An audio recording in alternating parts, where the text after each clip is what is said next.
সুমন হাসানের রক্তমাখা জামা নিয়ে শোকে দিন পার করছেন তার পরিবার। একমাত্র ছেলেকে হারিয়ে বাকরুদ্ধ হয়ে পড়েছেন অসুস্থ বাবা বিল্লাল হোসেন।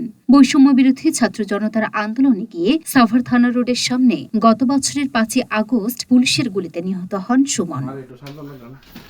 জানা গেছে, গত বছর আগস্টের 5 তারিখে বৈষম্য বিরোধী ছাত্র জনতার আন্দোলনে গিয়ে সাভার থানা রোডের সামনে পুলিশের গুলিতে ঘটনাস্থলেই মারা যান সুমন হাসান। সারা দেশে রাস্তায় গাড়ি না চলা ও বিভিন্ন কারণে অনেক কষ্টে তার পরিবার মরদেহ গ্রামের বাড়িতে নেন।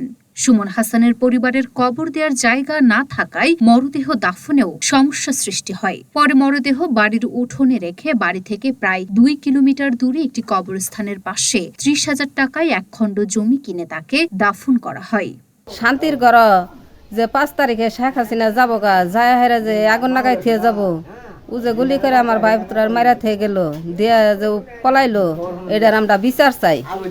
আন্দোলনে গেছিল, যাওয়ার পর ওই দিনে শেখ হাসিনা পলাতক ও মাইরা থুয়ে তারপরে গেছে গা। আমরা এর বিচার চাই, পান্তর ফিরেই পাবো না। পুলিশের গুলিতে মারা গেছে, থানায় মেডিকেলে নেওয়ার আগেই ওই তার মৃত্যুবরণ করে। পরে আমরা তো খুবই করছি, মানে দেশে আনার জন্য কোনো গাড়ি, কোনো অ্যাম্বুলেন্স, কোনো কিছু হয় না, যে জায়গায় যায় সব খালি। পরে একটা আতবায় ধরে পিক আপ দিয়ে দেশে আমরা নিয়ে এসেছি। আমরা গরু ভাঙ্গার জায়গা জমি নাইকে এক জায়গায় কবরস্থান নতুন করে 30,000 টাকা কিনে ওই জায়গায় আমরা মাটি দিছি। অন্য ছেলে দিলে আমার কান্দা লাগে, মানুষের যখন ডাক দেয় তো আমার ছেলে দিলে তো আমারও ডাক দিত। আমার ফোন দিয়ে করতে, আব্বা তুমি কেমন আছো, কি খাইতেছ, আমি তোমার কাজ করার না ওরা টাকা পয়সা তোমার লাগে পাঠাবো, তুমি চিন্তা করো না।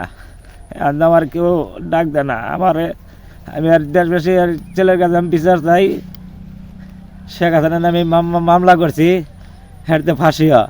সুমনের উপার্জনেই চলছিল বৃদ্ধ দাদির চিকিৎসা আর বাবার সংসারের খরচ। পরিবারের একমাত্র উপার্জনক্ষম ছেলেকে হারিয়ে দিশেহারা তার পরিবার।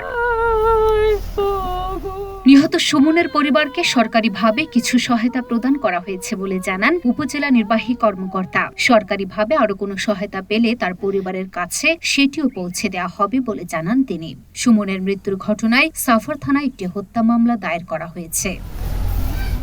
Luna Afroz Nipa, Dhaka post.